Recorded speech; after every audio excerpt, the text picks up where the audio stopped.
A poor person making $25,000 a year pays approximately $800 annually in overdraft fees alone. A middle-class person making $75,000? Roughly $14. Same bank, same rules, different price of admission. And nobody talks about it because the system depends on your silence. But here's what that number actually means.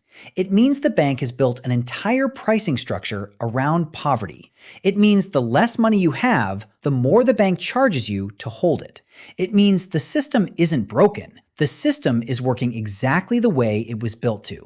And understanding how it works is the only way to understand why you're trapped inside it. You are 24 years old. The number on your screen has a minus sign in front of it. You stare at it like it might disappear if you blink. It doesn't. You overdrafted by $4. Just $4. A coffee you forgot was scheduled to charge. The bank doesn't care that it was $4. The bank cares about the math. And the math says you went under. $35. That's the fee. The penalty for being broke is that you become more broke. The fee is bigger than the mistake. You stare at it and feel something that isn't anger, just tired. Then another charge processes. A $7 subscription you forgot to cancel. The system sees you're already negative and charges you another $35. Now you owe $77 to a bank that just took $35 from a $4 mistake. You try to call. The hold music loops 3 times. A voice answers, reads from a script, tells you fees can't be reversed at this time. You ask to speak to a manager. The voice says someone will call back within 48 hours. Nobody calls back. The next morning, your rent payment fails. The landlord charges a $75 late fee. Your phone bill bounces and adds another $25. The math you couldn't fix at $4 is now $200 deep and growing in directions you didn't authorize. You skip lunch on Wednesday, not by choice. You walk past the place you usually eat and keep walking like you weren't going there anyway. Your coworker invites you to grab food after work. You say you already ate. You didn't. Hunger at this level isn't physical, it's silent. It's the kind nobody sees because you've learned to perform full. You walk into the branch on Friday. The teller looks at her screen and her face changes. Not anger, not pity, something colder. You watch yourself stop being a person on her screen and start being a flag, a category, a risk score with shoes. You leave without saying what you came to say. Because somewhere between the $4 and the unreturned phone call and the unpaid rent, you stopped feeling like a customer. You started feeling like a problem. Level 2, $200. You're not negative anymore. You pulled the account back.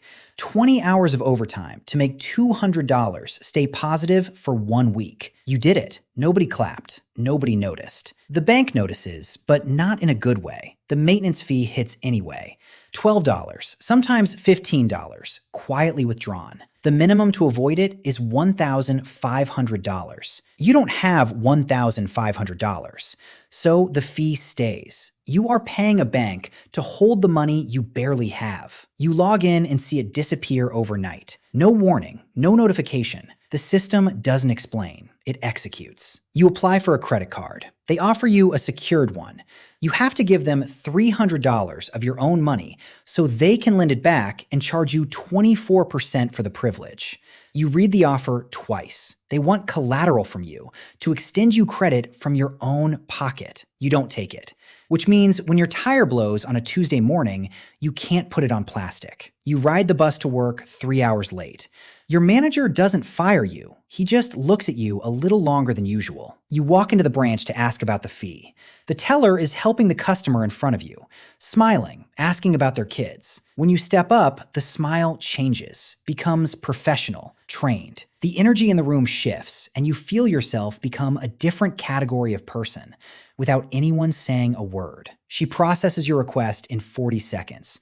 Doesn't ask if there's anything else. Doesn't tell you to have a nice day. The next person walks up and the smile returns. You walk to the door and feel something you've never been able to name. You weren't refused. You weren't insulted.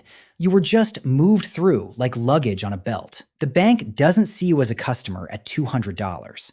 The bank doesn't see you at all. You exist on their books. You don't exist in their attention. Level 3, $2,000. Something shifted. Not in your account, in the way the bank looks at you. Your direct deposit hits every 2 weeks, $1,600 after taxes. Consistent, predictable. The pattern you've held for 6 months is the only thing about you that interests the system. The maintenance fee disappears. Not because you asked.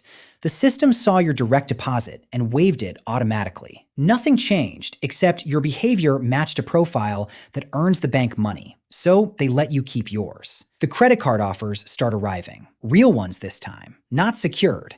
Actual cards with $2,000 limits, pre-approved. Like you became someone else overnight. You didn't change, the number did. You walk into the branch and the teller says good morning before you reach the counter. Not the smile she gives the wealthy customer, but not the silence she gave you at $200 either. Something in between. Recognition without warmth. Service without effort. By $15,000, the bank calls you. Not automated, a person. Your bank assigns you a relationship banker. He says his name twice and gives you a direct line. He asks about your goals, your timeline, your savings.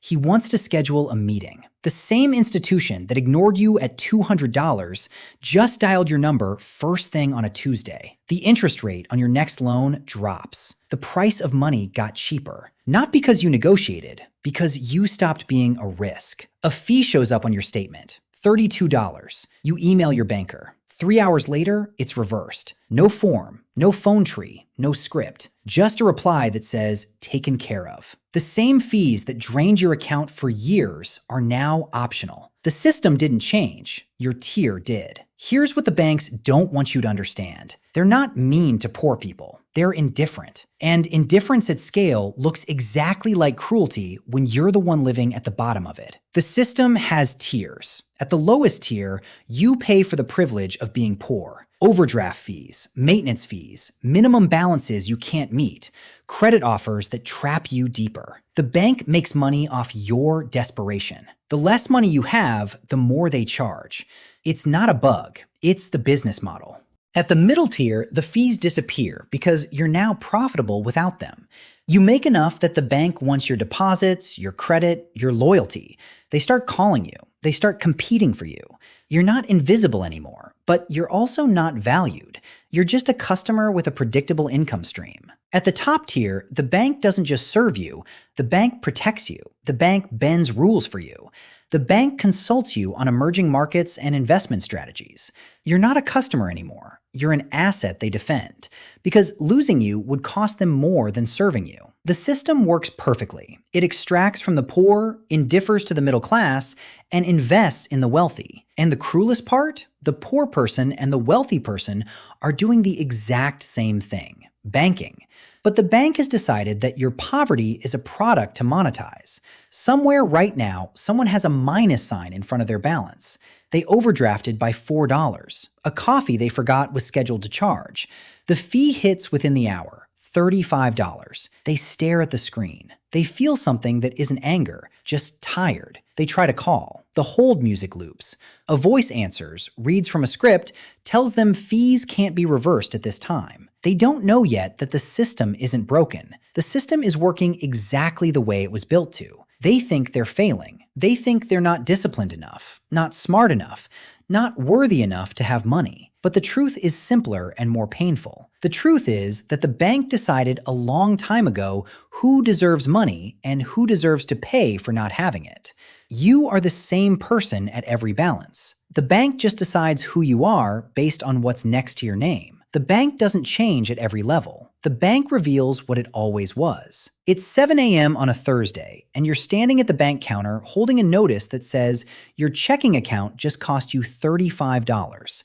The teller looks at her screen and her face changes. You feel yourself stop being a customer. You start being a problem. But here's what you know now that you didn't know before. It was never personal. It was never about you. It was about a system that needs your poverty to function.